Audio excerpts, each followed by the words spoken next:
जय हिंद दोस्तों, मेरी कहानी मेरी जुबानी के एक नए एपिसोड में आपका स्वागत है। आज हमारे साथ हैं नवीन निक्की जी, जो कि संस्थापक हैं वन मैन आर्मी के, और वो मेरे भी गुरु रहे हैं मार्शल आर्ट में, और मैं अभी भी उनसे कराटे सीख रहा हूं।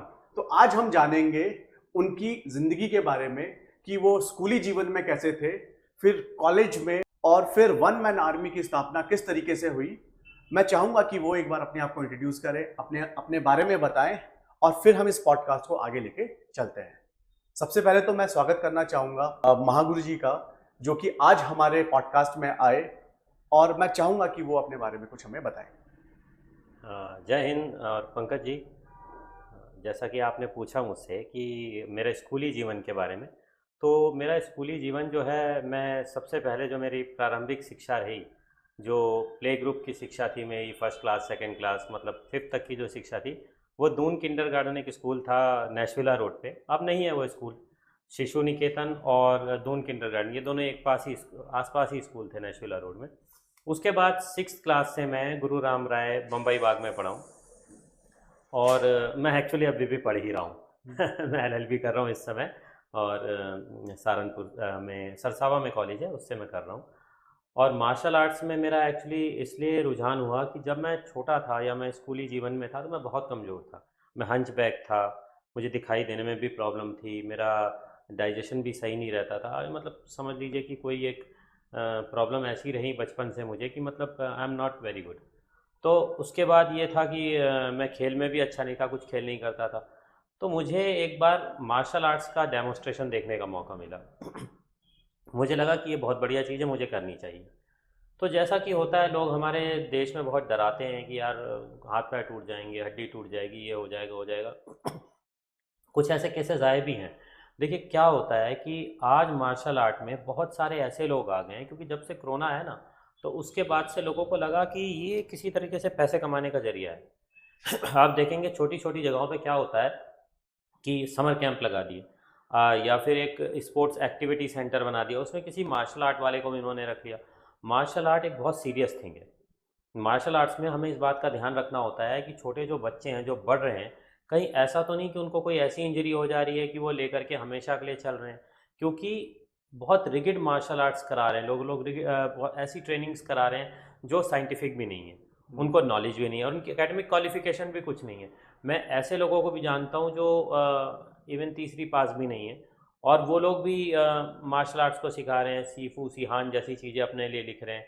तो एक्चुअली मार्शल आर्ट तो नहीं सिखा रहे हैं, लेकिन जो भी वो कर रहे हैं, तो उससे क्या हो रहा है कि उससे हमारे समाज को और कई चीज़ों को बहुत नुकसान पहुंच रहा है। फिर क्या होता है इसमें कि मल्टीपल जॉइंट इंजरी हो जाती है बच्चों को। मैं वन मैन आर्मी में, मुझे लगभग कई साल हो गए हैं, आप देख रहे हैं लगभग पिछले 30-35 सालों से तो लोग उसके बैनर्स या पोस्टर्स भी देखते आ रहे हैं, देहरादून के वासी हमारे। और आपने भी मेरे ख्याल में 20-22 साल पहले ज्वाइन किया था। हाँ जी।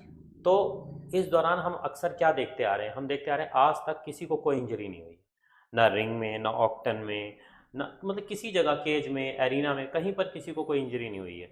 मुए थाई जो वर्ल्ड की सबसे डेडलीस्ट मार्शल आर्ट है, उत्तराखंड में सबसे पहले मैं ही उसे लेकर के आया, और उत्तराखंड में हमने उसे सिखाया। और महाराणा प्रताप स्पोर्ट्स स्टेडियम में उत्तराखंड में मुए थाई की सबसे पहली नेशनल चैंपियनशिप हुई, और वो बहुत सफल नेशनल चैंपियनशिप थी, जिसमें 28 स्टेट्स आए थे हमारे।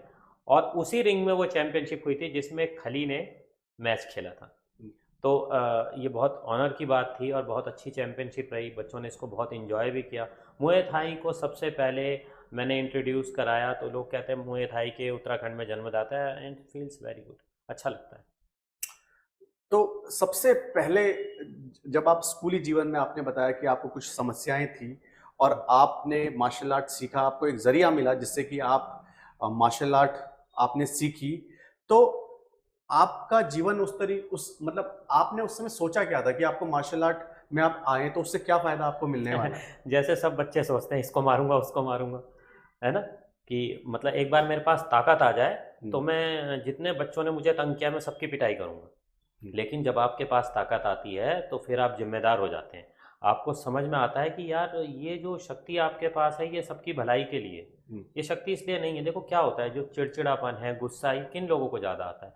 उन्हीं को आता है जब कमज़ोर हो जाते हैं। कभी आप बीमार हो, कभी आपको जुकाम हो जाए, कोई वायरल फीवर हो जाए तो आप देखना आप बहुत चिड़चिड़ा जाओगे। लेकिन जब आप फिट हैं, हेल्दी हैं, तो फिर आपको गुस्सा भी नहीं आएगा, आप काम रहोगे।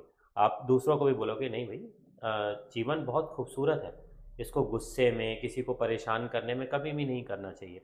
और मैं तो देखता हूँ कि हमारे पास जो बच्चे आते हैं, इवन जो बड़े भी आते हैं, उनमें से कई ऐसे रहे जो चेन स्मोकर रहे, लेकिन जब वो इंस्टीट्यूट में आए तो उन्होंने देखा कि हमारे महागुरु जी तो मतलब सुपारी भी नहीं खाते। मैं कभी इन चीज़ों को ना तो यूज़ करता हूँ, ना मैं इन्हें होने देता हूँ, प्रमोट भी मैं कहता हूँ कि ये चीज़ें नहीं होनी चाहिए। तो नशे से दूर रहना, एक तो ये बहुत अच्छा फ़ायदा मिला कि अब हेल्थ को जान रहे हैं, हम नशे से दूर रह रहे हैं। मैं 50+ में जा रहा हूँ, लेकिन उसके बावजूद मैं खुद भी ट्रेनिंग करता हूँ, मैंने कभी ट्रेनिंग नहीं छोड़ी है ना, संयमित जीवन जी रहे हैं।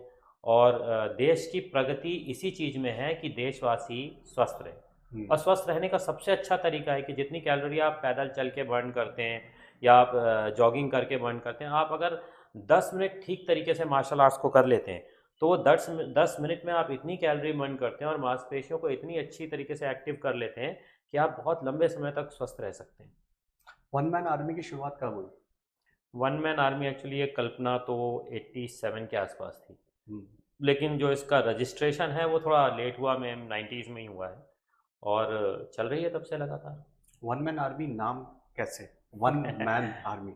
वन मैन आर्मी, अच्छा, एक व्यक्ति जो सेना के बराबर है, ये मुझे ऐसा लगा कि जो मार्शल आर्ट्स कोई करता है तो वाकई सेना के बराबर, मतलब एक ग्रुप ऑफ पीपल्स के बराबर एक आदमी। अब यहाँ हम किसी सेना की बात नहीं कर रहे हैं, ऐसी सेना की नहीं, हमारी आर्मी की बात या किसी और की आर्मी की बात हम नहीं कर रहे हैं। हम बात करें कि एक आदमी इतना शक्तिशाली जो अपने आप में एक आर्मी है।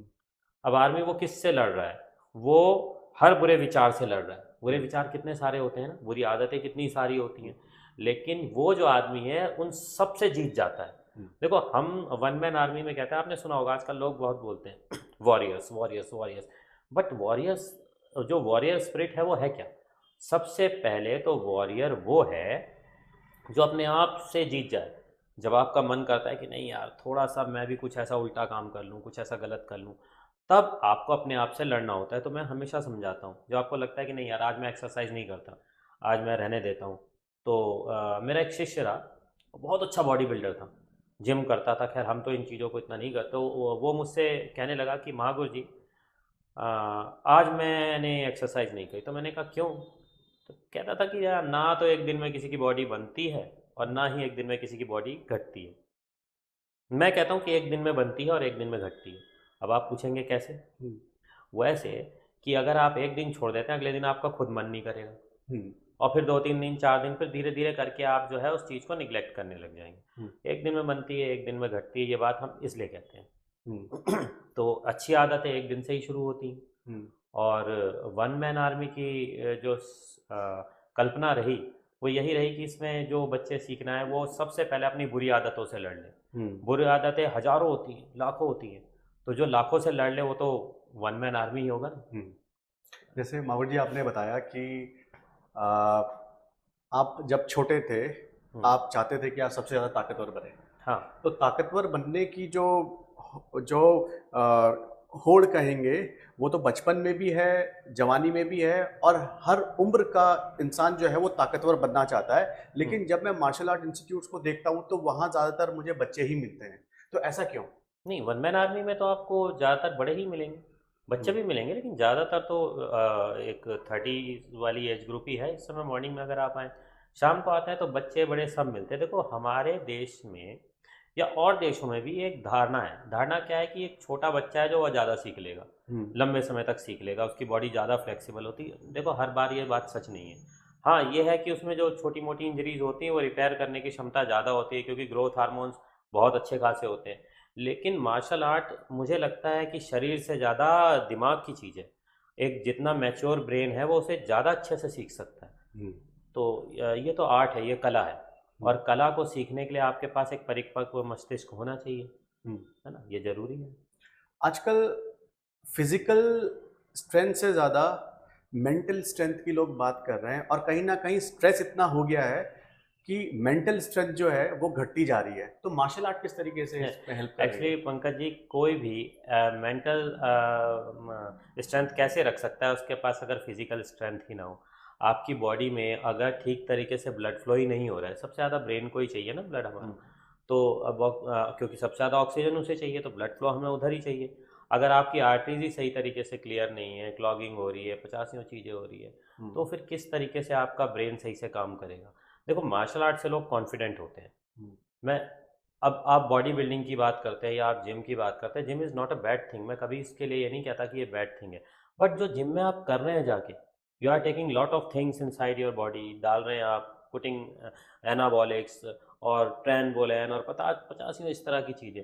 क्योंकि जो आप देखते हैं ना, एक लड़का आपके सामने आता है 20-22 साल का और वेल वेल शेप्ड होता है, कटिंग्स उसकी हो रही है, नसें सारी बाहर आ रही हैं, बल्क हो रही हैं, और फिर वो कहता है आई एम नेचुरल। तो जब आप उससे पूछेंगे कि आर यू कि नहीं नहीं आपको, मुझे तो लगता है कि कुछ आप ले रहे हो, है ना, एनहांस कर रहे हो बॉडी को, तो कहेगा नहीं नहीं ये जेनेटिक्स होते हैं। तो आप देखिए कितनी बड़ी कीमत चुकानी पड़ती है उसकी उन्हें, लेकिन उस समय नहीं समझ में आता। जब आप इस तरह की चीज़ें लेते हैं कुछ भी, तो फिर क्या होता है, फिर आपकी हर चीज़ चेंज हो जाती है, आपके सोचने का नज़रिया भी चेंज हो जाता है। तो जो जिम है दैट इज़ गुड थिंग, अगर उसे सही तरीके से हेल्दी रहने के लिए किया जाए। लेकिन वहाँ जी जिम में और मार्शल आर्ट में, जैसे कि मैं मार्शल आर्ट भी करता हूँ, मैं जिम भी जाता हूँ, तो मैंने एक चीज़ देखा है कि जिम में जो लोग एक्सरसाइज करते हैं, सबसे पहले वो जिम में आने से पहले वो एक प्री वर्कआउट लेते हैं, फिर वो 30 मिनट रुकते हैं, उसके बाद वो एक्सरसाइज करते हैं। लेकिन मैंने मार्शल आर्ट में मैंने देखा कि कोई प्री वर्कआउट जैसी चीज़ नहीं है, और वहाँ पर आके और ट्रेनिंग बहुत अच्छी करते हैं, पसीना बहुत अच्छा हो जाता है, एनर्जी भी बहुत ज़्यादा हो जाती है, वो फील होता है जब एक्सरसाइज करने के बाद इंसान घर जाता है तो उसको लगता है कि आज मैंने कुछ किया है। तो ये डिफरेंस कैसे आया है? Actually you have to train your body ना। देखो दोनों का सिस्टम अलग है। एक सिस्टम यह है कि आपको बॉडी को बहुत ज़्यादा बनाना है, आपको उसका साइज बढ़ाना है।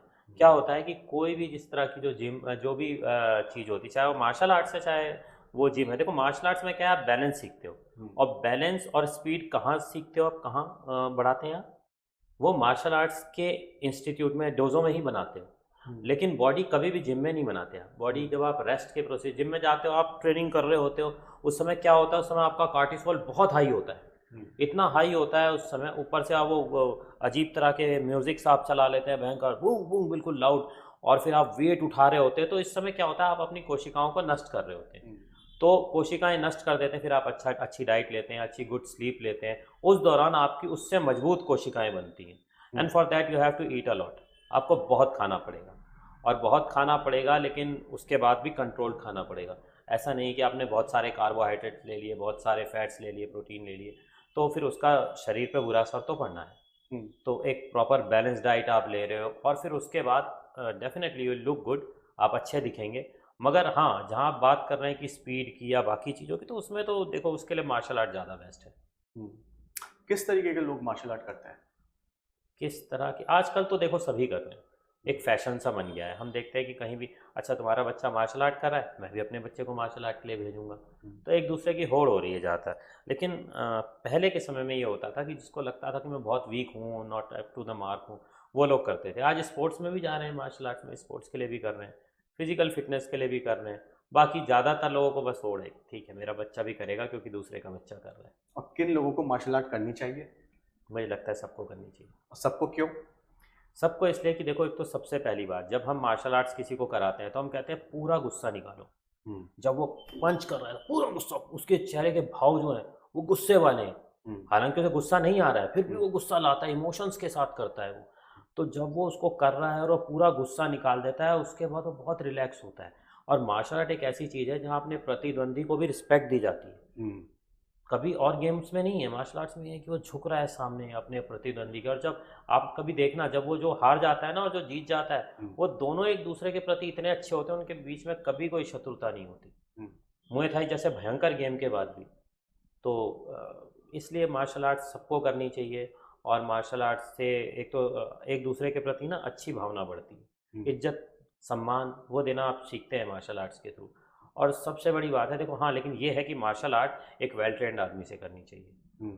क्योंकि आज ऐसे बहुत सारे लोग हैं, ख़ास तौर से हमारे क्षेत्र में तो ऐसा हो गया है कि जिसको कुछ भी नहीं पता ना, वो भी अपने आगे लिख रहा है शीफू और शिहान। शीफू जो होता है वो जैसे अब चाइनीज़ मार्शल आर्ट्स है, कुंफू है, इसमें हाई ग्रेड जो लोग होते हैं, जो सोसाइटी के हेड होते हैं, वो शीफू लिख देते हैं, शीफू। शीफू मतलब ग्रैंड मास्टर। और उसमें कई साल लग जाते हैं। अब ऐसा नहीं कि जिस समय आप कुंग-फू कर रहे हैं उस समय आप कराटे भी कर रहे हैं और बॉक्सिंग भी कर रहे हैं, ये भी कर रहे हैं, तो वो संभव नहीं है। लेकिन अब एक साथ ही कोई शीफू और शिहान भी हो जाता है, उम्र उसकी 40 साल नहीं है। तो क्या होता है कि अंधों में हमेशा काना सरदार होता है। मैं शायद कहावत बहुत रफ बोल रहा हूँ, लेकिन डेफिनेटली बात यह है। देखिए कि एक आदमी है जिसको नहीं मालूम है, एक कॉमन मैन है, एक लेमैन है, वो जाता है, वो बात करता है, तो सामने वाला इतना प्रभाव डाल देता है उसके दिमाग में, बोल के कि मैं यहाँ भी गया हूँ, मैं चाइना में सीखा हूँ, मैं वहाँ सीखा हूँ। ये लोग ज़्यादातर ऐसे हैं कि वो अपने गुरु का नाम भी आपको नहीं बताएंगे, कुछ और ही बता देंगे, चाइना जाके सीख के आए हूँ। उनके पासपोर्ट देखें तो कभी चाइना गए भी नहीं है। लेकिन मतलब सिस्टम कुल मिला करके ऐसा है कि बिल्कुल मतलब रफ चीज़ें सिखा दी है, करा दी है। और जैसे मैंने अभी बताया कि एक बच्चों को सिखाने की जो होड़ है, तो उसमें क्या होता है कि बहुत सारे ना, कोई स्कूल है वो भी समर कैंप लगा देगा, कोई वो भी है। अब इसमें कुछ अपराधी लोग भी घुस गए, अपराधी तत्व के लोग घुस गए। सबसे पहले तो उनकी आप थाने से जहाँ पर भी गए तो वहाँ से वेरिफिकेशन करा लें कि भाई ये आदमी ठीक है कि नहीं है, कहाँ पढ़ा है, क्या इसने किया है अपनी लाइफ में, ये समाज में चर्चित है, बुरा है, सही है, क्या है। अपना अपना बच्चा भेज रहे हैं आप वहाँ पे, बच्चे की रिस्पॉन्सिबिलिटी आप नहीं लेते। दूसरा क्या होता है कि कोई भी है, स्पोर्ट्स अकेडमी या बहुत सारी चीज़ें वो चल रहे हैं वहाँ पे, मार्शल आर्ट्स चला लेते हैं, तो वो क्या करते हैं, किसी लड़के को हायर करते हैं कि ठीक है हम तुम्हें 7,000 रुपये देंगे, 10,000 रुपये देंगे, तुम आओ और यहाँ जितने बच्चे हैं उन्हें सिखाओ। अब वो बच्चा खुद भी परेशान होता है, उसको भी 10-12 हज़ार रुपये जो चाहिए, वो आके वहाँ सिखाना शुरू कर देता है बच्चों को। अब उस बच्चे को जिनको आपने रखा है उसका वेरिफिकेशन किया है? नहीं। कोई पुलिस वेरिफिकेशन नहीं, कुछ भी नहीं है। आप अपने बच्चे को कहीं पर भी भेजते हो तो कितना डरते हो ना बच्चे के लिए। हम सब डरते हैं, बच्चे हमारे लिए बहुत इंपॉर्टेंट होते हैं, लेकिन ऐसी जगहों पे भेजने से पहले हम कुछ नहीं पूछते। फिर जब उनके जॉइंट्स की इंजरी हो जाती है, लाइफ लॉन्ग चलती है, तो वो सबसे खतरनाक बात है। इंस्ट्रक्टर बहुत इंपॉर्टेंट है मार्शल आर्ट में जो सिखा रहा है। सबसे पहले तो उसको देखना चाहिए कि उसकी नॉलेज क्या है, उसकी खुद की शेप क्या है, पहली बात तो ना। अगर एक आदमी मैंने बताया अभी मैं 50+ हूँ, मैं अगर अपना 1.5 फुट का पेट निकाल के और फिर मैं आपको बोल रहा हूँ कि मैं आपको कुछ बना दूंगा, तो आई डोंट थिंक सो कि मतलब फिर मेरे पास आपको आना चाहिए। बल्कि मैं आपसे अभी ये एक सवाल मैं आपसे करना चाह रहा था कि एक ऑथेंटिक इंस्ट्रक्टर को पहचाने कैसे। तो एक आपने जो चीज़ बताई कि पहले तो इंस्ट्रक्टर को फिट होना चाहिए। हाँ, आजकल मैं देखता हूँ कि बहुत सारे इंस्ट्रक्टर्स हैं वो खुद ही फिट नहीं है और वो फिटनेस की बात करते हैं। आप अगर उनसे किक कहेंगे कि किक कैसे होती है, तो कहेंगे ये किक, ये किक। तो आप कहेंगे हाथ से कैसे किक बता रहे हैं? वो हाथ से ही बता रहे हैं, बच्चा कर रहा है, बोले ऐसे मारो। तो सबसे पहली बात ये है, हमारे यहाँ जितने इंस्ट्रक्टर्स हैं 1 मैन आर्मी में, मैं भी, मैं खुद भी अपनी ट्रेनिंग करता हूँ, मैं लगातार ट्रेनिंग करता हूँ। तो मैं आपको हाथ से नहीं बताऊंगा कि ऐसे किक मारनी, मैं किक मार के बताऊंगा कि ऐसे मारनी। तो तभी तो आप सीखेंगे, नहीं तो फिर आप हाथ से मारेंगे क्या किक।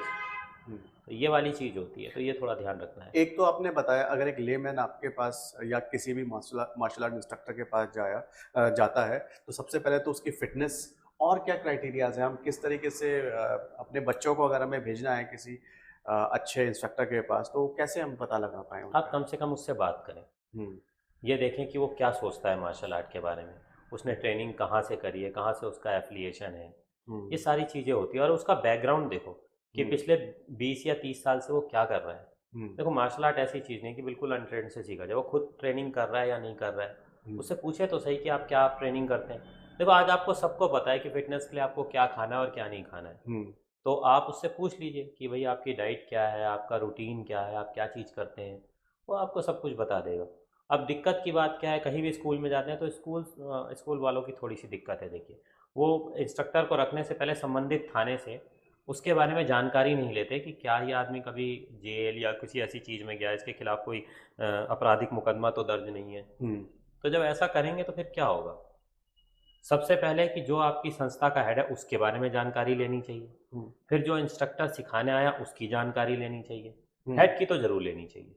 जो भी संस्था है, देखो क्या होता है इसमें कुछ भी नहीं, जैसे आप गए और आपने एक संस्था के लिए रजिस्ट्रेशन करा लिया, तो 5,500 रुपये उसकी फ़ीस होती है। सोसाइटी रजिस्ट्रेशन ऑफिस होता है, वहाँ से आप उसको रजिस्टर्ड करा लेते हो। उसके नीचे आप 7 से लेके 11 मेंबर्स रख सकते हो।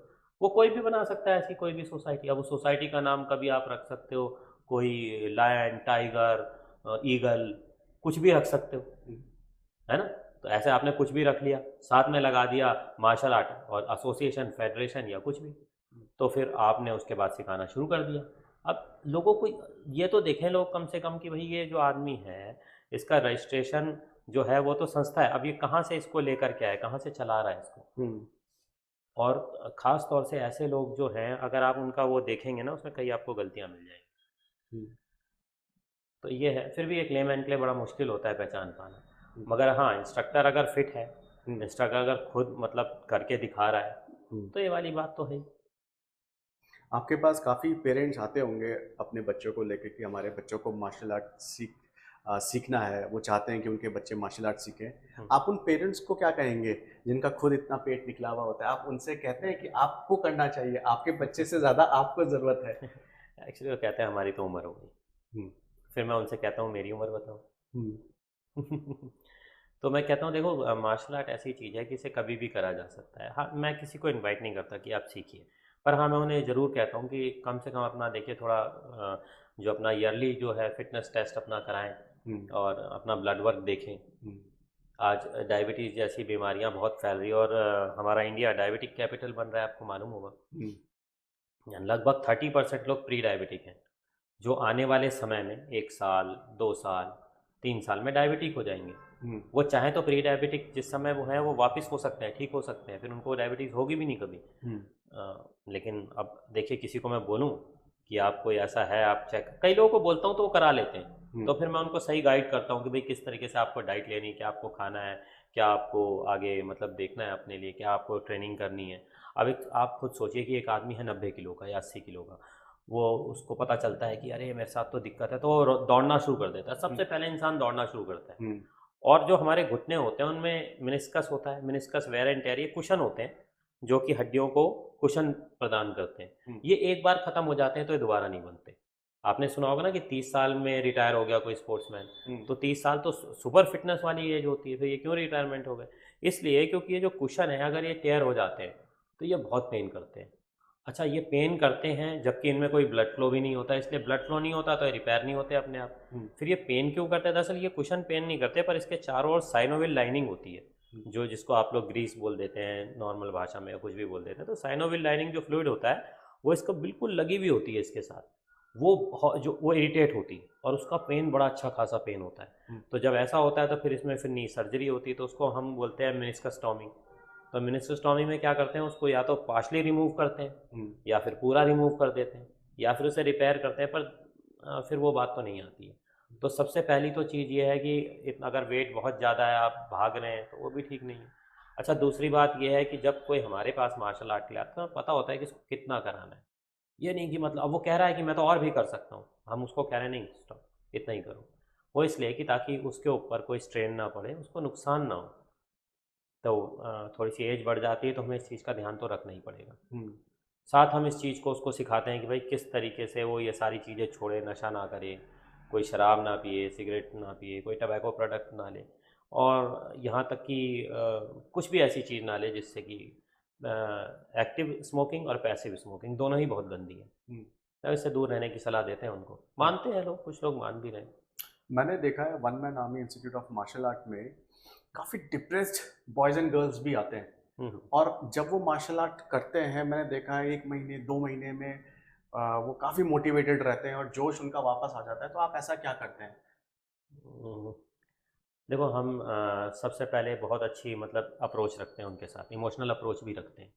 सारे जितने भी लोग ऐसे हैं जो कि पहले डिप्रेस्ड थे और अब अच्छे हो गए, वो उनको गाइड करते हैं हम्म। और एक दूसरे के प्रति अच्छी संवेदना है। कभी कभी हम लोग बाहर का टूर बना लेते हैं, जैसे मतलब लंबा टूर नहीं, जैसे 4-5 घंटे का कहीं हम ऐसी जगह चले गए जहाँ प्राकृतिक सौंदर्य है, नदी किनारे या कुछ, सबने एक साथ कुछ बना लिया, एक साथ हमने लंच कर लिया, या हम लोग एक दूसरे के साथ बात कर रहे हैं, एक दूसरे की बात सुन रहे हैं। दरअसल लोगों को सुनने वाले लोग भी चाहिए होते हैं, हम्म। बोल तो सभी लेते हैं। अच्छा। मैंने आपकी कुछ फेसबुक में पुरानी फोटोग्राफ्स देखी जहाँ पर आपको एक इंजरी हो गई थी आपके पैर में। हम्म। क्या उस घटना के बारे में आप बताएंगे? और आज आप मार्शल आर्ट कर भी रहे हैं, सिखा भी रहे हैं, तो इंजरी के बाद मार्शल आर्ट कैसे?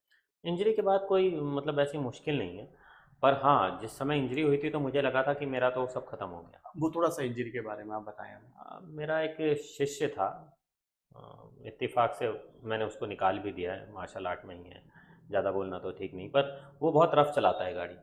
तो उस दिन क्या हुआ, मैं रात भर सो नहीं पाया था और मैंने उसे कहा कि तुम चला लो, शायद सही चलाए। वो अचानक से ले गया और उत्तर काशी में एक जगह थी, वहाँ उसने बहुत बुरी तरीके से एक एम्बेसडर में घुसेड़ दी गाड़ी। अब मेरे पास वो स्कूटर था जिसमें मैं पीछे बैठा था, वो आगे बैठा था, वो सीधे गाड़ी के सामने ले गया और ऐसे मोड़ दिया उसने। उस समय मुझे लगा कि यार ये इससे गलती हुई है। वो गलती नहीं थी, जानबूझ के करी हुई हरकत थी। अब मेरा जो पैर है वो एकदम टू पीस हो गया, वहाँ सिर्फ एक खाल से चिपका रह गया। फिर गाड़ी वाला जिसकी गाड़ी थी वो अच्छा था, वो मुझे लेकर के आया और फिर एक एस कलावती हॉस्पिटल था, डॉक्टर डीजीएस मालगुडी उसमें थे, वो रशिया से ट्रेनिंग लेकर के आए थे इलीजा रोग टेक्निक की। तो उन्होंने कहा कि इनके रॉड ना डलवाओ, इनको इलीजा रोग टेक्निक करवा दो, तो ये मतलब पैर अच्छा रहेगा।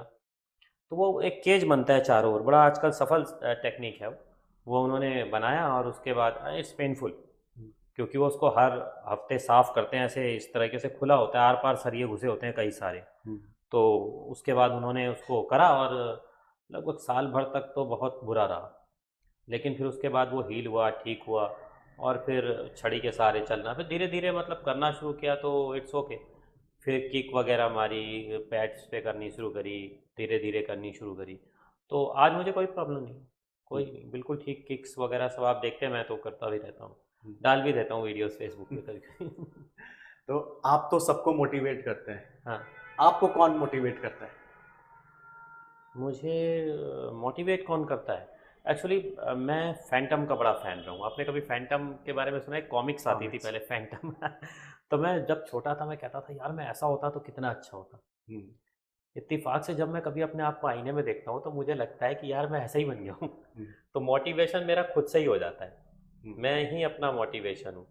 हम्म, क्योंकि मैंने एक चीज़ को देखी है कि कई बार मुझे लगता है, जब मैं देखता हूँ अपने आप को आईने में, कहता हूँ यार यही वो इंसान है जैसा मैं बनना चाहता था। अब मैं इसे ख़राब नहीं होने देना चाहता। हम्म, डेफिनेटली हम बूढ़े होंगे, सभी होते हैं, और शरीर बिगड़ेगा, शक्ल बिगड़ेगी, हर चीज़ ख़राब होगी, है ना? शायद हम अच्छे ना दिखें, मगर एक चीज़ है, अगर हम अपना दिल अच्छा रखें, अपना व्यवहार अच्छा रखें, तो सब सही है। मैं जिससे भी बात करता हूँ मैं हमेशा हम्बल रहता हूँ, मैंने कभी ये कोशिश नहीं करी कि मैं सामने वाले को नीचा दिखाऊं। हम्म, तो जब मैं ये चीज़ करता हूँ और उसके बाद मैं अपने पूरे दिन का एनालिसिस करता हूँ कि यार मैंने पूरे दिन भर क्या किया, कहीं मैंने किसी का दिल तो नहीं दुखाया, किसी को चोट तो नहीं पहुंची मुझसे, या मैंने किसी से कुछ अनुचित तो नहीं ले लिया।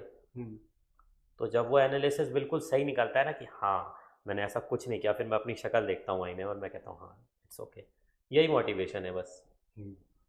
क्या कभी आपकी लाइफ में ऐसे मोमेंट आए जहाँ पर आपने भी अपने आप को बहुत डिप्रेस्ड महसूस किया हो? और या फिर, क्योंकि मैं इंटरेस्टेड हूँ कि आप जिस तरीके से लोगों को गाइड करते हैं, मोटिवेट करते हैं, आप उनको तो निकाल देते हैं उनके डिप्रेशन से, आप कैसे निकले? देखो सबके लाइफ में आता है, हम चाहे कितने भी अच्छे हो ना, हम किसी के लिए कुछ भी कर लेंगे, उसके बावजूद ऐसा ज़रूर होता है कि लोग हमें नुकसान पहुंचाते हैं। हम्म, और ये नुकसान ऐसा होता है कि दूर कोई बाहर वाला तो नहीं पहुंचा सकता, अपने ही लोग कई बार पहुंचा देते हैं ना आपको। इमोशनल नुकसान सबसे बड़े होते हैं, हम्म, क्योंकि जब आप इमोशनल नुकसान में पड़ जाते हैं तो फिर ये होता है कि आप सब कुछ छोड़ बैठते हैं। हम्म, सबके साथ होता है, मेरे साथ भी कुछ ऐसा हुआ, तो मैं वॉक करने लगा। हम्म, तो मैं कई बार पूरे पूरे दिन भी वॉक करता रहता था। हम्म, तो मैंने एक चीज़ देखी कि सबसे ईजी तरीका ही, आप किसी से अपनी तकलीफ़ ना बताओ, हम्म, आप दूसरे को बताते हो, आप सिंपैथी चाहते हो, आप सोचते हो कि आपके लिए अच्छा बोले और आपके लिए अच्छा सोचे, और दूसरे के लिए जो आप जिसने आपके साथ गलत किया उसके लिए बुरा बोले। हम्म, तो लोग आजकल ऐसे हैं कि वो आपके सामने कुछ और बोलेंगे और वहाँ जाके कुछ और बोलेंगे, उनके लिए एक मतलब एक अपॉर्चुनिटी हो जाती है। हम्म, तो मुझे नहीं लगता कभी अपनी ऐसी बातें किसी से शेयर करनी चाहिए। हम्म, और जिसने आपके साथ बुरा किया उसके लिए भी कुछ बुरा नहीं बोलना चाहिए। वो तो सब देखिए समय वाली चीज़ है, लोगों के अपने लालच होते हैं, लोग लालच के चलते बुरा तो करते ही हैं। मगर आप उस समय ये करें कि सबसे बेस्ट मेरे लिए जो था, मेरे लिए सबसे बेस्ट ये था कि मैं चलूँ, मैं चलता रहा, हम्म, बहुत चला। और फिर चलना जो है उस चीज़ से निकाल देता है। फिर मार्शल आर्ट से मुझे बहुत फ़ायदा मिला, हम्म। यही। आपको आपके स्टूडेंट महागुरु क्यों कहते हैं? अच्छा देखिए मैं बताता हूँ क्यों कहते हैं महागुरु।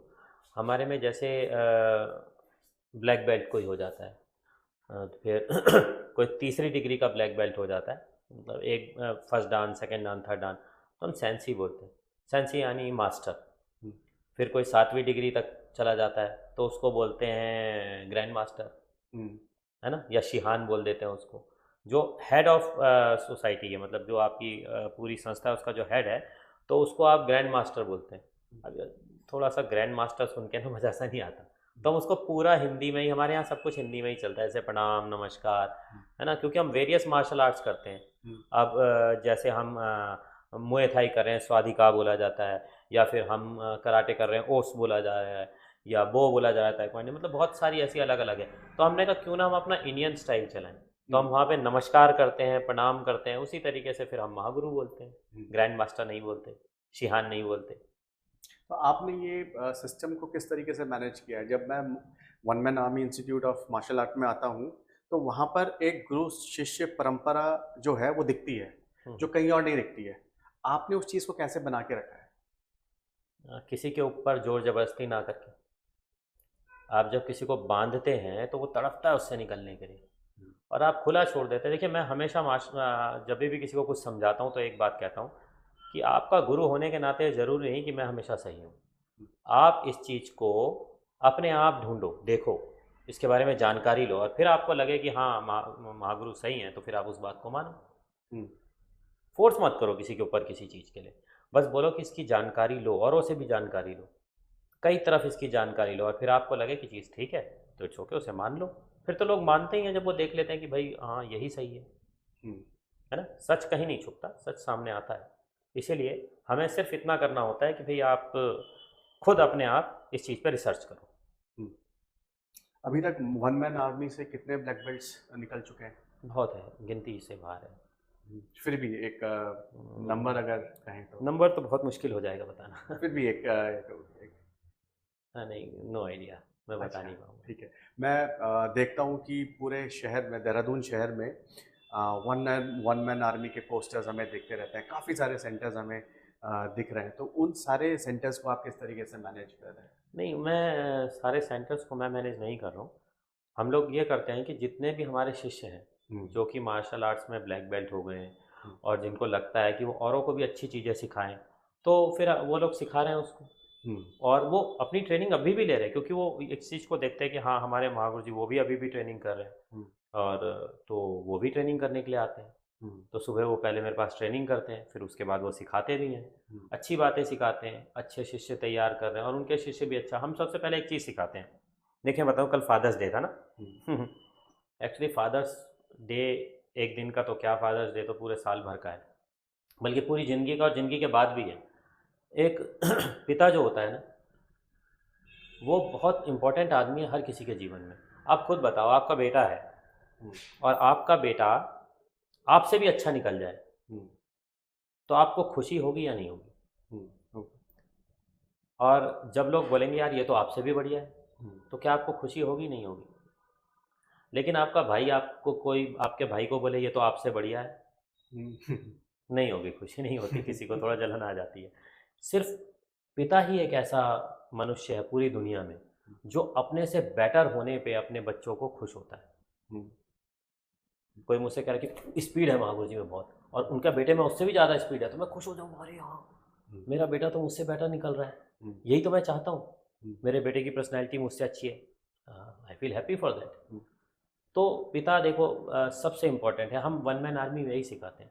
हम्म, लोग आजकल उल्टी बातें करते हैं, लोग कहते हैं भाई माता की सबसे ज़्यादा रिस्पेक्ट करो, पिता से भी प्रेम करो। मैं कहता नहीं, पिता की सबसे ज़्यादा रिस्पेक्ट करो, और सबसे ज़्यादा प्यार अपनी माँ से करो, हम्म, क्योंकि सबकी अपनी अपनी जगह हम्म, है ना। एक प्रोवाइडर है। हम्म, अगर लोग कहते हैं गुरु गोविंद दो खड़े काके लागू पाए, और बलहारी गुरु आपने गोविंद दियो मिलाए, तो गुरु का जो पोस्ट है वो सबसे बड़ी है। हम्म, मतलब कि ईश्वर से भी बड़ी बता देते हैं गुरु के पोस्ट को, पर मैं ये नहीं सिखाता। देखो, मेरे गुरु तो मेरे लिए बहुत बड़े हैं, पिता से बड़े हैं, लेकिन मैं सबको यही बताता हूँ कि देखो बेटा, एक बात याद रखो कि तुम्हारे पिता मुझसे तो बहुत बड़े हैं, क्योंकि मैं तुम्हारा गुरु हूँ और वो तुम्हारे पिता हैं। अगर वो तुम्हें फीस ही नहीं देते, अगर वो तुम्हें पाल पोस के इतना बड़ा ही नहीं करते, तुम कहाँ से आते मेरे पास? हम्म, तो सबसे पहले अपने पिता का सम्मान करो, और अगर पिता तुम्हारे कुछ कह रहे हैं तो उसके आगे किसी की बात मत मानो। हम्म, पिता के प्रति वफादारी, वन मैन आर्मी में हम यही सिखाते हैं। हम्म, और माँ से सबसे ज़्यादा प्रेम, हम्म, अपने भाई बहनों से प्रेम, क्योंकि अगर आप कितना ही बढ़िया हो रहे हैं, कुछ भी कर रहे हैं, अगर आप अपने घर में अच्छे नहीं हैं, अपने पेरेंट्स के साथ अच्छे नहीं है, तो फिर सब बेकार है।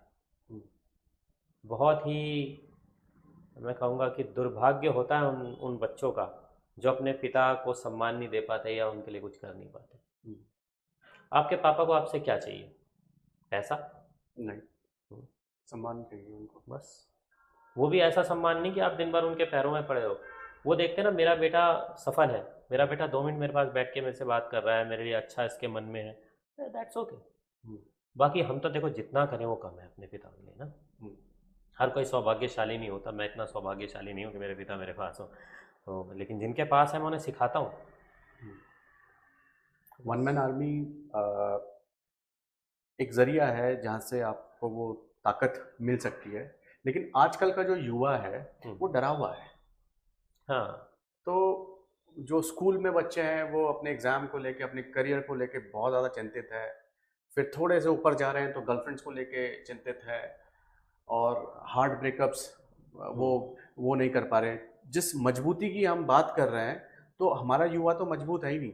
तो जब ऐसे युवा आपके पास आते हैं तो आप उनसे क्या कहते हैं, या जो नहीं आ पा रहे आपके पास उनको आप क्या कहना चाहेंगे? मैं सबसे पहले, अगर कोई भी लड़की हमारे यहाँ एडमिशन लेती है हम्म, तो मैं से एक बात कहता हूँ कि बेटा एक बात याद रखना कि इस दुनिया में सिर्फ एक ही आदमी है जो आपसे सच में बहुत प्यार करता है। आप काली हो जाओ, आप बदसूरत हो जाओ, आपका मुंह खराब हो जाए, आप बीमार हो जाओ, आपके शरीर से बदबू आने लग जाए, वो आदमी आपसे तब भी प्यार करेगा, और वो आपका पिता है। हम्म, पिता से ज़्यादा ना आपका पति आपको प्यार करेगा, हम्म, ना आपका बच्चा आपसे प्यार करेगा, आपसे कोई प्यार नहीं करेगा। हम्म, तो अगर उस पिता के होते हुए हम्म, कोई आपसे कहता है कि आई लव यू, हम्म, या मैं आपसे फ्रेंडशिप करना चाहता हूँ, हम्म, तो आप उसे सिर्फ ये समझ लेना कि ये आदमी बहुत गलत है। हम्म, क्योंकि आपको प्यार करने के लिए आपके पिता ने 20-22 साल जो भी लगा दिए, और जितना प्यार उन्होंने किया, एक 2 मिनट या 2 हफ्ते मिला हुआ लड़का आपको प्यार कर लेगा? कभी नहीं, हम्म, है ना। और मैं उन्हें ये भी कहता हूँ, उन सभी लड़कियों को, कि अगर इस इंस्टीट्यूट में कभी कोई तुमसे ऐसी बात कहे तो ऐसे मत जाना, पहले हम्म, उसके मुंह पे थूक देना। हम्म, ठीक है?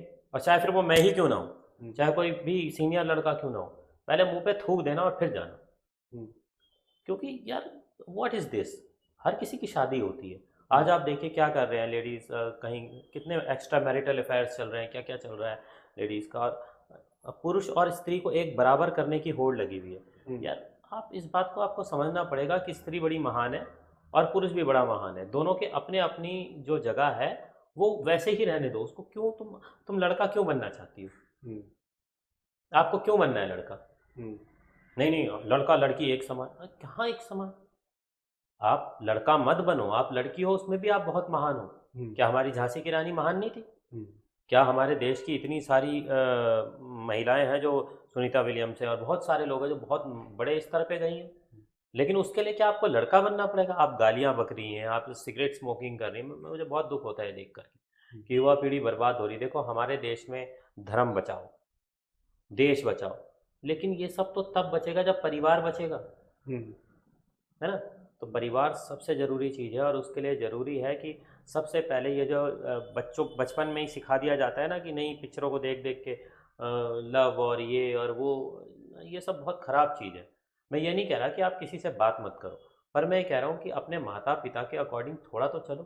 हम्म, आप मल्टीपल पार्टनर्स बदल रहे हैं। मेरे पास बहुत सारे ऐसे बच्चों के सवाल आते हैं कि मेरे ब्लिस्टर्स हो गए हैं, हम्म, मेरे ये हो गया है, मुझे मतलब अब ये HSV, आज की डेट में HSV-2 ज़्यादातर, अब यंगस्टर्स को HSV-2 हो रहा है। HSV-2 अब वायरल डिजीज़ है, वो क्योर भी नहीं होता है। इसमें छाले हो जाते हैं बहुत दर्दनाक, जलन वाले, और स्पेशली जननांगों में। और आप सोचिए कि 15 दिनों में ठीक लगने होने में लग जाते हैं। हम्म, आप अंडर गारमेंट्स भी नहीं पहन सकते।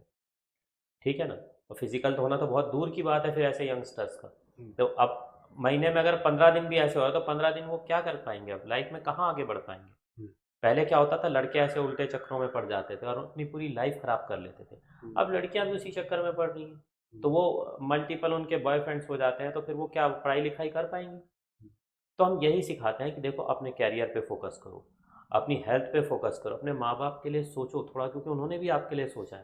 हम्म, पुराने ज़माने में क्या होता था, लोगों को लड़कियां नहीं चाहिए होती थी, और पिछले कुछ दिनों में बहुत ज़्यादा प्रचार हुआ कि भाई girl child, girl child, girl child अच्छी लगती हैं, छोटी बच्चियाँ बड़ी प्यारी होती हैं। तो लोगों ने बच्चों को करना शुरू किया और उनके लिए बहुत ख्याल भी रखा। तो अब लड़कों के से ज़्यादा उनको अच्छा ट्रीटमेंट मिलता है। तो क्या उनका फ़र्ज़ नहीं बनता है कि वो अपने माता-पिता की आशाओं पे खरी उतरें, है ना? अपने देश के लिए कुछ करें। लेकिन वो क्या होता है कि अब आदत पड़ जाती है, कभी इस रेस्टोरेंट में जाना, कभी इस रेस्टोरेंट में जाना। एक तो हेल्थ भी बिगड़ रही है क्योंकि वो क्या खा रहे हैं, चाउमीन, मोमो और टोटली रिफाइंड फ्लावर है, सारा कुछ किस तरह से बन रहा है, क्या बन रहा है, वो भी किसी और के पैसे पे। तो लाइफ तो ख़राब हो जाती है इस तरीके से, अनुशासन नहीं है ना। तो मार्शल आर्ट अनुशासन डेवलप कराता है। जैसे जैसे आपने बोला मार्शल आर्ट अनुशासन डेवलप करता है, सिखाता है, लेकिन आजकल हम बहुत सारे केसेस देख रहे हैं, लड़कों के, लड़कियों के मल्टीपल पार्टनर्स तो बहुत कॉमन दिख रहा है। और ऐसे भी केस हो रहे हैं जहाँ पर लड़के लड़कियों को मार रहे हैं या लड़कियाँ लड़कों को मार रहे हैं। तो चूक कहाँ पर हुई है? देखिए, जब कोई चीज़ ऐसी हो जाती है ना कि जिसको समाज ने शुरू से बना के रखा है, एक बंधन समाज में हमेशा से रहा है कि स्त्री की ये जगह है, पुरुष की ये जगह है, इसको यहीं रखो। अब आप कहते हो, आपने कपड़े उतार लिए और फिर आप कह रहे हो कि भाई तेरी नज़र गंदी है, मेरे कपड़ों पे बात क्यों? तो कपड़ों पे बात नहीं है, कपड़ों के अलावा जो आपने कपड़े हटा दिए उसके ऊपर बात हो रही है। आप ऐसी हरकतें ना करें ना, आप एक सभ्य समाज है, आप सुंदर तब भी लग सकते हैं जब आपने कपड़े पहने हुए हैं। अब मुझे संकीर्ण विचार का आप ज़रूर बोल सकते हैं, लेकिन अगर आपने कपड़े पहने कि आप सुंदर नहीं लग रहे। अब सोचिए आपने यहाँ शर्ट ना पहनी होती, पैंट ना पहनी होती, अंडर गारमेंट में कैसे लगते हम ये यहाँ बात करते हुए? आप पे केस हो जाता। आप अगर अंडर गारमेंट में निकल गए, आप पे केस हो जाएगा। तो कुल मिला के सिस्टम यही है कि हमारी सभ्यता नहीं है ये। हमें शुरू से सभ्यता सिखाई गई थी कि भाई देखो, लड़की स्त्री जो है, वर्जिनिटी काउंट्स। आज लोग बोल रहे हैं इसके बारे में कि हाँ, इट्स काउंट्स। तो जब ये चीज़ें हम करेंगे तो फिर हम अपने देश को अच्छा बना के रखेंगे, संस्कृति को बचा के रखेंगे। कभी भी ऐसा नहीं करना चाहिए कि जो हमारे पुरखे हैं, जिन्होंने जो कुछ नियम बनाए थे, उन नियमों से हम बाहर जा रहे हैं। उन नियमों से बाहर जाने का क्या मतलब है? कुछ भी मतलब नहीं है। देश की संस्कृति तो उन्हीं नियमों से चलती है ना। हाँ, तो ठीक है, ये तो हमारा जो है ये मेरे इसमें निजी विचार हैं। ये हाँ। आपके नीचे विचार है। अब बात करते हैं आपके फिटनेस की। हाँ। आपने बताया कि आप 50 प्लस हैं और आप इतने फिट हैं। आप 50 प्लस तो लगते ही नहीं, ठीक है? आप 20-25 वाले जो लड़के हैं, आप उनको मात दे रहे हैं। तो आपकी फिटनेस का राज क्या है? बस मैंने बताया, डिसिप्लिन। बस डिसिप्लिन ही है और कुछ नहीं। आप क्या राय देना चाहेंगे उन लोगों को जो हमारा पॉडकास्ट देख रहे हैं? अगर उनको भी आप ही की तरह फिट होना है तो उनको क्या करना है? तो सबसे पहले तो किसी भी नशे से दूर रहना है। ये बहुत गंदी चीज़ है नशा। किसी भी तरह की दवाइयों से दूर रहें। थोड़ा सा दर्द हुआ, दवाई खा ली, कुछ हुआ, दवाई खा ली आपने, तो एक तो इससे बचना पड़ेगा। दवाई देखो, मैं ये नहीं कहता दवाई बहुत बुरी है, पर डॉक्टर के कंसल्ट करने के बाद दवाई लें। ये केमिस्ट से जाके दवाई ले लेना, और कोई आपका दोस्त सिगरेट पी रहा है, आपने उसे देख के सिगरेट पी लिया, शराब पी ली, बियर पी लिया, ये सब ना करें, इससे दूर रहें। आपको फास्ट फूड खाना है, बेशक खा लें, आप महीने में एक आध बार खा लें, रोज़ खाना ज़रूरी नहीं। आप खाएं। जब मैं किसी से पूछता हूँ कि आप वेजिटेरियन हैं या नॉन वेजिटेरियन, वो कहता है मैं नॉन वेजिटेरियन हूँ। तो ठीक है, अब नॉन वेजिटेरियन में तो मांसाहार कर रहा है वो। मैं किसी से पूछता हूँ कि आप क्या होगा, वेजिटेरियन है। मैंने कहा क्या खाया? कि मैंने दाल खाई, रोटी खाई, और बस यही खाया मैंने। तो मैंने कहा वेजिटेरियन कैसे हुआ है? वेजिटेरियन में जो वेजिटेबल खा रहा है ना, ईट लॉट ऑफ वेजिटेबल। अब मैं अपनी बात करता हूँ तो मैं बहुत सारी सब्जी खाता हूँ, सब्जी बहुत सारी खाता हूँ मैं, रोटी इतनी नहीं खाता। तो सबको ये करना है, फिट रहोगे, बहुत अच्छा रहेगा। बहुत अच्छी बात आपने बोली, वेजिटेबल खाने वाला ही वेजिटेरियन होगा। जो Yes. वेजिटेबल नहीं खाता वो वेजिटेरियन हाँ। नहीं है। तो बहुत बढ़िया। वन मैन आर्मी को आप इन फ्यूचर कैसा देखते हैं? देखो, मैं तो जहाँ तक ले जा सकता था मुझे लगता है मैं ले गया। अब आप लोग जो सीख रहे हैं इस समय मार्शल आर्ट्स में, और उन्होंने अच्छी बात है, अगर सीखी है तो वो उसको आगे बढ़ाएंगे, बढ़ा ही रहे। और अगर मैं आपसे कहूँ कि आप किस तरीके से देखते हैं समाज को, जिस तरीके से आपने बताया कि आजकल जो हम यूजुअली न्यूज़ चैनल्स में देख रहे हैं अपने समाज को, और अगर हमें अपने समाज को वही स्ट्रॉन्ग माइंडसेट का बनाना है, फिजिकली भी और मेंटली भी, तो उसके लिए आप क्या कहना चाहेंगे? अपनी ड्यूटीज़ फॉलो करनी है बस। क्या होता है कि लोग अपनी ड्यूटीज़ फॉलो नहीं करते। मैं बताता हूँ, मेरा काम करने का कभी मन नहीं था। मैं कभी काम नहीं करूँगा मैंने सोचा। हम्म, मैंने बचपन में काम किया मैंने, लेकिन मैंने बाद में सोचा यार मैं I don't want to work. मैंने मार्शल आर्ट सिखाई, हम्म, क्योंकि वो मेरा वर्क नहीं है, वो मुझे हैप्पी फील कराता है। Hmm, I feel good teaching martial arts. Hmm, मैं किसी को कोई कुछ टीच कर रहा हूँ, आई फील गुड। मैं जर्नलिस्ट एसोसिएशन का प्रेसिडेंट भी हूँ, मैं मान्यता प्राप्त पत्रकार हूँ, मेरे अखबार हैं, मैगजीन है। I feel good for that. I don't think it's my work, hmm, it's a pleasure for me, है ना। तो मैंने सिर्फ शौक किए हैं। हम सबको यही देखना चाहिए कि हमें किस चीज़ में खुशी मिलती है। आप देखिए, डिज़ाइनर बोल देते हैं अपने आप को, लेकिन डिज़ाइन करने में उनको कोई दिलचस्पी नहीं, बस काम निपटाना और पैसे मिल जाए। हम्म, कुछ ऐसे लोग हैं जो चिकित्सा विभाग में, मगर उनको चिकित्सा दूसरों के लिए मतलब सिंपैथी नहीं है। अब जब सिंपैथी नहीं है तो फिर इस पेशे में क्यों आ रहे हो भाई? हम्म, तो फिर कुछ ऐसे हैं जो पढ़ा रहे हैं, लेकिन कैसे पढ़ा रहे हैं, बस फटाफट पढ़ा के ख़त्म, बुक्स बुक से पढ़ के और ख़त्म कर दिया। यार जब आपको उस चीज़ में दिलचस्पी नहीं, जब बच्चे आपको पसंद ही नहीं है, तो फिर आप ऐसा पेशा क्यों चुनते हो? तो मैं यही कह रहा हूँ कि अपनी ड्यूटीज़ अच्छे से तभी आप निभा पाएंगे जब आपको ड्यूटी पसंद होगी। मुझे पसंद है मार्शल आर्ट सिखाना, मुझे पसंद है जर्नलिज्म, मुझे जो चीज़ें पसंद है मैं वो करता हूँ। हम्म। अगर मैं आपसे पूछूं सक्सेस की डेफिनेशन क्या है, सक्सेस क्या है? सबकी अलग अलग डेफिनेशन है, लेकिन मेरा मानना ये है कि अगर आप अपनी लाइफ से खुश हैं, आप संतुष्ट फील करते हैं, दैट इज़ सक्सेस। नहीं तो देखिए, आप बड़े बड़े बिजनेसमैन हैं, they are making lot and lot of money, चाहे उसके लिए कितने पेड़ कट जाएं, चाहे कितना नेचर को हार्म हो, चाहे कितने लोग मर जाएं, उनको और पैसा चाहिए, तो वो क्या सक्सेसफुल है? मेरी नज़र में तो नहीं है, मगर दूसरे की नज़र में हो सकते हैं। मेरा अपना ओपिनियन है। अभी जो हम बात कर रहे हैं, मैंने जितनी बातें कही, हो सकता है उसमें बहुत सारी बातें गलत हो, पर वो मेरा अपना ओपिनियन है। हम्म। जैसे कि मैं one man army institute of martial art को देख पा रहा हूँ, आपने रोज़गार भी दिया, आपने हेल्थ भी आप दे रहे हैं, आपने एक सोच, ना हारने वाली एक सोच भी आप युवाओं को दे रहे हैं। मुझे ये लगता है कि अगर कोई बंदा अपनी लाइफ में एक टफ फेज़ में चल रहा है तो उसको वन मैन आर्मी ज्वाइन करना चाहिए, क्योंकि वो वहाँ से निकल सकता है। क्योंकि मुझे तो हर चीज़ का जो सल्यूशन है वो वन मैन आर्मी में दिख रहा है। अगर मैं एक चीज़ आपसे पूछना चाहूँ कि वन मैन आर्मी कैसे लाइफ चेंज कर रहा है लोगों की, तो आप क्या कहेंगे? हम उन्हें यही सिखाते हैं कि सबसे पहले अपनी ड्यूटीज़ पे ध्यान दें। हम्म, आपकी सबसे पहले ड्यूटीज़ अपने अपने प्रति है, फिर परिवार के प्रति है, फिर देश के प्रति है, हम्म, समाज के प्रति है। हम्म, दरअसल हम अपनी ड्यूटीज़ पूरा करते रहे बस, फिर लाइफ तो चेंज होगी, हम्म, समाज भी अच्छा होगा, इससे देश भी बदलेगा। मैंने अभी क्या कहा, मैंने कहा देखो, लड़के लड़कियां जो यंग जनरेशन के हैं, हम्म, बस उन्हें एक ही चीज़ दिख रही है कि हम किसी भी तरह से शॉर्टकट से सफलता प्राप्त कर लें। हम्म, आपने कहा ना सक्सेस की डेफिनेशन, उनके लिए सक्सेस की डेफिनेशन क्या है? उनके लिए सक्सेस की डेफिनेशन क्या है कि बस आगे बढ़ते रहो, आगे बढ़ते रहो, लेकिन उसमें कहीं मॉरल्स हमारे, कहीं इमोशन, सब कुछ छूट जाते हैं। हम्म, मतलब अच्छी नौकरी मिली, आपके पुराने जो आपका बॉस है, कितना ही अच्छा हो, हमने उसको लात मार दी, हम्म, ये देखे बिना कि हमारे जाने से उसको कितना नुकसान होगा। हम्म, तो अच्छी कोई और लड़की मिली तो पुरानी वाली को छोड़ दिया आपने हम्म, हैं, और फिर ऐसा कर दिया। तो लड़के लड़की को कोई लड़का मिला, उससे अच्छा दिखा, फिर उससे अच्छा दिखा, तो ये इस वजह से चीज़ें ख़राब हो रही हैं। हम अपने लालच पे काबू नहीं रखते, थोड़ा काबू तो रखना पड़ेगा। अपनी ड्यूटीज़ को अच्छे से निभाना पड़ेगा, अपने लिए ड्यूटीज़ को निभाना पड़ेगा, अपने लिए टाइम निकालना पड़ेगा।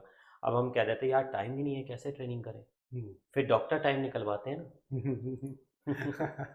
ना। ये एक बड़ी समस्या है। मैंने बहुत लोगों को सुना है, और मैं एक टाइम पर मैं खुद भी था कि टाइम नहीं है।